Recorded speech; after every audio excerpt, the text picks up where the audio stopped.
ఒక సంకల్పాన్ని ఇక్కడి నుంచి మనం తీసుకొని పోవాల్సిన అవసరం ఉంది.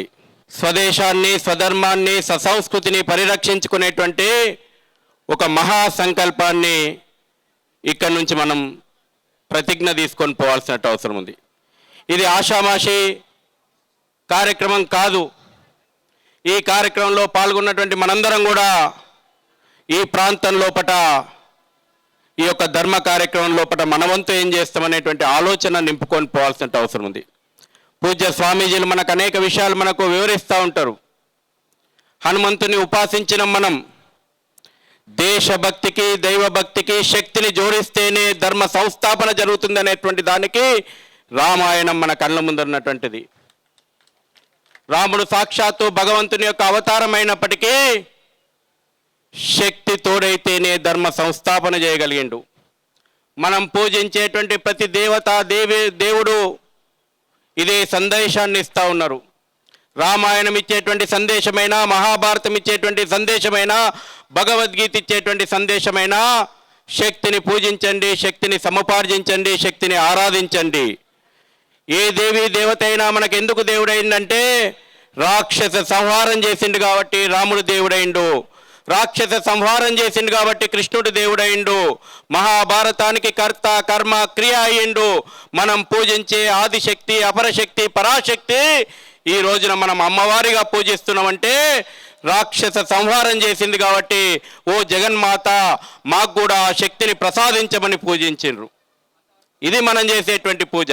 ఇక్కడ వేదిక మీద కూర్చున్నటువంటి స్వామీజీలు ధరించినటువంటి కాషాయం కానీ, చివరి లోపల హనుమాన్ చాలీసాలో మనం రెపరెపలాడించినటువంటి భగవద్ధ్వజం కానీ లక్షల సంవత్సరాలుగా, యుగ యుగాలుగా రెపరెపలాడుతుందంటే హిందూ సమాజం సశక్తమైంది, సంఘటితమైంది, రాక్షసత్వం మీద పోరాడింది కాబట్టి ఈ ప్రపంచం లోపల ఈ సనాతన ధర్మం ఇప్పటికి కూడా పరిడవిల్లుతూ ఉంది.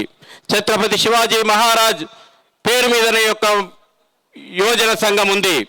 ఛత్రపతి శివాజీ మహారాజ్ 50 సంవత్సరాలు బతికితే 35 సంవత్సరాలు ఈ భగవద్ధ్వజాన్ని రెపరెపలాడించడానికి యుద్ధాలు చేసినటువంటి ఒక మహనీయుడు.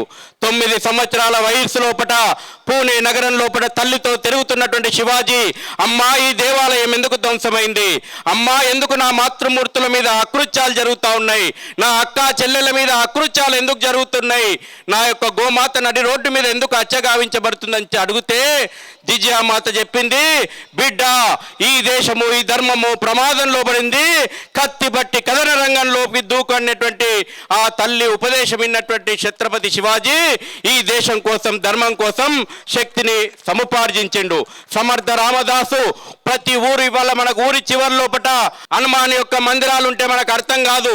సమర్థ రామదాసు ప్రతి ఊరి చివర హనుమాన్ యొక్క విగ్రహాలను ప్రతిష్టాపన చేసి హనుమాన్ చాలీస ద్వారా శక్తి ఉపాసన చేస్తే ఛత్రపతి శివాజీ మహారాజుకు సైన్యం నిర్మాణమైంది. నాకు రవీందర్ పరిచయము, జైలుకు వచ్చిండు. ఇక్కడ యొక్క శివాజీ మిత్రమండలందరినీ కూడా నేను అభినందిస్తూ ఉన్నా. అనేక మంది స్వామీజీలు ఉన్నారు కాబట్టి ఎక్కువ కూడా సమయం తీసుకోను.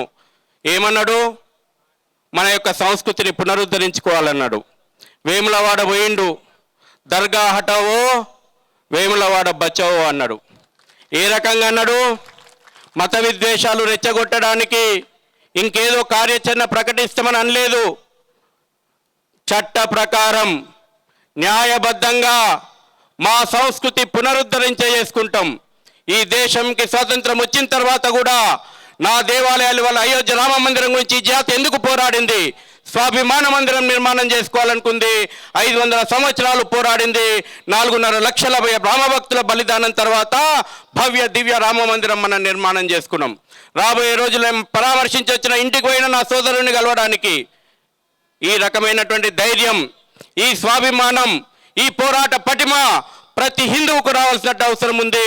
అందుకే ఈ యొక్క శక్తి పూజించడం, శక్తిని ఆరాధించడం, శక్తిని సముపార్జించుకుంటందుకే ఈ కార్యక్రమాన్ని పెట్టినమన్నట్టు ఒక్కసారి ఆలోచన చేస్తూ ఈ కార్యక్రమంలో పాల్గొన్నటువంటి ప్రతి ఒక్కరు కూడా మీ ఇంటి నుంచి, మీ గల్లీ నుంచి మొదలుపెట్టి మీ ప్రాంతం లోపల స్వదేశం, స్వధర్మం, ససంస్కృతి రక్షించుకునే ఒక మహాయజ్ఞం లోపల పాల్గొనాలని కోరుకుంటూ ఈ అవకాశం ఇచ్చినటువంటి నిర్వాహకులకు, ముఖ్యంగా నేను అసలు మాట్లాడొద్దు అనుకున్న మా గురువు గారు ఆదేశించారు. పూజ్య స్వామీజీల యొక్క మాటలు కూడా, వాళ్ళ యొక్క ఉపన్యాసాలు కూడా వినడానికి నేను కూడా ఎదురు చూస్తూ ఉన్నా. ఆకలి కావచ్చు, మనకు సమయం 1 దాటిపోవచ్చు. మరొక్కసారి మీ అందరినీ నేను ఈ సభ నుంచి వేడుకుంటున్న, చిట్ట చివరి ఉపన్యాసం విని మనందరం కూడా ఆ సంకల్పం తీసుకొని ఈ దేశం కోసం, ధర్మం కోసం ముందడుగేద్దాం. భారత్ మాతాకి.